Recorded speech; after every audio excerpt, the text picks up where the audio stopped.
Good evening and welcome to the BBC News at 6. There's been a sharp rise in the number of serious violent crimes and sex offences recorded by police in England and Wales. And official figures show cases of murder and manslaughter are at their highest level in almost a decade. However, a separate survey based on people's experiences rather than figures recorded by the police suggests that overall crime is continuing to fall. Our Home Affairs correspondent Tom Simons reports. Behind the statistics, wasted lives.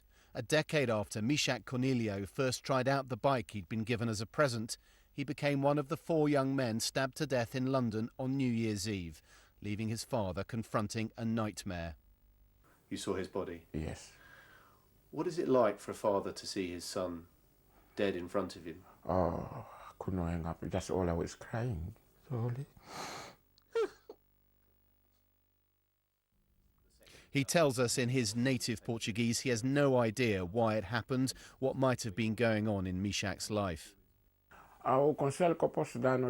My advice for other parents would be to talk more to your kids. Try to find out, even if you think they have secrets away from home. Today's figures set out the rise in violent crime recorded by police. Knife crime went up by 21%, gun crime up by 20%. Manslaughter and murder went up by 10%.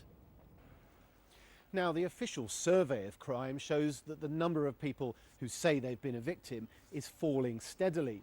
But police records are seen as an accurate measure of serious violent crime. And despite schemes like these bins where knives can be handed in, no questions asked, it is rising steadily. He said, "I didn't mean to kill him, that wasn't my intention. I just wanted to wet him up, slash him, cut him across the arm, take photos and upload it onto social media." This is Alison Cope, and she's talking about the murder of her own son. Her audience, students at Coventry College. We're in Ibiza, 2012. Josh Ribera was better known as the grime artist Debs Man to his thousands of fans. A single slash of a knife took his life in 2013. His eyes flicker, they close, hits the floor. It's a tough listen. Alison tells them these are the consequences, but carrying a knife is your choice. She believes telling them not to doesn't work and says that's how the government's current policy comes across.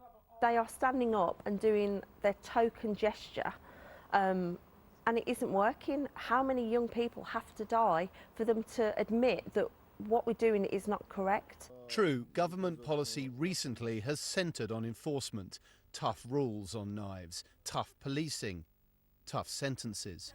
But today ministers appear to signal a change towards Alison's way. We have to get to the root causes and we have to work as a society, government, police and civil society to try and get to the root of this cultural issue and try and steer young people away from violence. But serious proposals for work with young people are not going to come cheap. And by the way, police numbers are now at their lowest level for 2 decades. Tom Simons, BBC News in the West Midlands.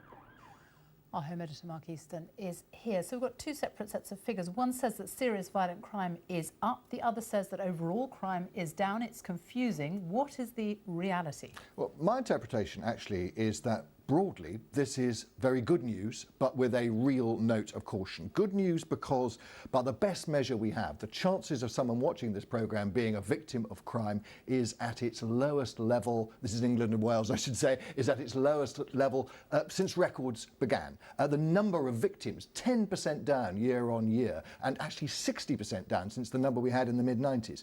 So that's an encouraging picture. That comes, as Tom was saying, from what people actually say to pollsters about their experience of crime. This is not what's reported to or recorded by the police. Now, the note of caution is around, as we've been hearing, those categories of violent crime recorded by the police. So knife crime, gun crime, homicide. These are categories which the police are recording in larger numbers. And I think, given the serious nature of them, we are probably seeing something real. Now, your chances of being a victim even of those kind of crimes, even homicide, are lower now than they were 10 years ago, but are we seeing them start to tick up? They're relatively rare events, but the distress and harm, clearly, that these issues cause is huge, and that's why the police and politicians, of course, want to reduce them. Our Home Editor Mark Easton, thank you. It was a much anticipated